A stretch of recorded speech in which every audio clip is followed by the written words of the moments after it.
Hello dear students, question is autopolyploidy can be induced artificially by chloroform, colchicine, chloroquine या फिर taxol. Okay? Now autopolyploidy क्या होती है? सबसे पहले तो हम ये देख लेते हैं autopolyploidy.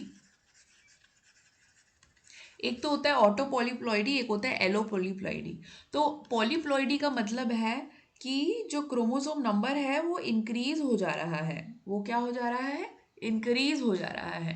कहने का मतलब है जैसे अगर हम मैं एक वीट का आपको एग्जांपल बताऊं तो जैसे 2n, मान लीजिए मैं आपको एक एग्जांपल बताती हूँ. 6x हेक्साप्लॉइडी, क्योंकि इसमें 6 टाइम्स ये इंक्रीज हो गया. तो ये 6x करके आप लिख सकते हो. यहाँ पे टोटल हो जाएंगे 46 क्रोमोसोम्स. तो ये एक हेक्साप्लॉइड नेचर है. सो बेसिकली देखो, नॉर्मल जब माइटोसिस होता है, नॉर्मली इवन जैसे मियोसिस भी रहता है, तो उसमें क्या होता है कि क्रोमोसोम्स आपके एनाफेज में सेपरेट हो जाते हैं ना. अब इसमें क्या होगा, जब आप कॉल्चिसिन डालते हो, कॉल्चिसिन इनहिबिट्स माइक्रोट्यूब्यूल पॉलीमराइजेशन.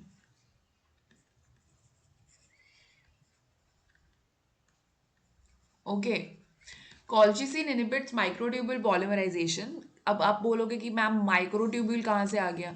तो माइक्रोट्यूब्यूल, इफ यू रिमेंबर, जो हमारे क्रोमोसोम्स थे उससे अटैच रहते हैं. जैसे ये क्रोमोसोम है,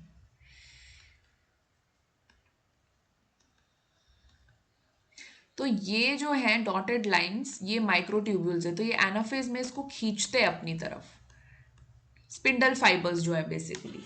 तो अगर माइक्रोट्यूब्यूल्स पॉलीमराइजेशन नहीं होने देगा ये, तो क्या होगा कि जब ये सेल जब ये डिवाइड करेगा तो ये सारा चीज़ एक ही उसमें आ जाएगा, मतलब एक ही सेल में आ जाएगा. तो इससे क्या होगी, पॉलीप्लॉइडी इंड्यूस हो जाएगी. समझ रहे हो आप मेरी बात? तो ऐसा करके हम पॉलीप्लॉइडी इंड्यूस करते हैं. जब भी हमको इंड्यूस कराना रहता है, जैसे कि अगर डिप्लॉइड को टेट्राप्लॉइड बनाना है ना, इस तरीके से, या फिर ट्रिप्लॉइड को हेक्साप्लॉइड बनाना है, तो हम कॉल्चिसिन डाल देते हैं because it inhibits the microtubule polymerisation. So colchicine यहाँ पे आंसर हो जाएगा. बट दूसरे ऑप्शन भी देखना तो पड़ेगा.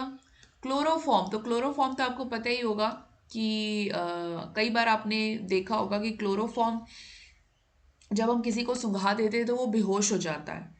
और कई बार डाइसेक्शन करते टाइम भी आपने अगर नहीं किया है तो मैं बता देती हूँ. जैसे डाइसेक्शन करते हैं तो हम उस एनिमल का जिसको हमको डाइसेक्ट करना है उसको हम क्लोरोफॉर्म सुंघा देते हैं तो वो बेहोश हो जाता है. थर्ड है क्लोरोक्विन. तो क्लोरोक्विन जो है it is a anti malarial drug. तो ये मलेरिया को प्रिवेंट करती है. और लास्ट में बात करें टैक्सोल की, तो टैक्सोल है anti cancer drug. Okay, so the right answer here would be option number B, colchicine. So best of luck.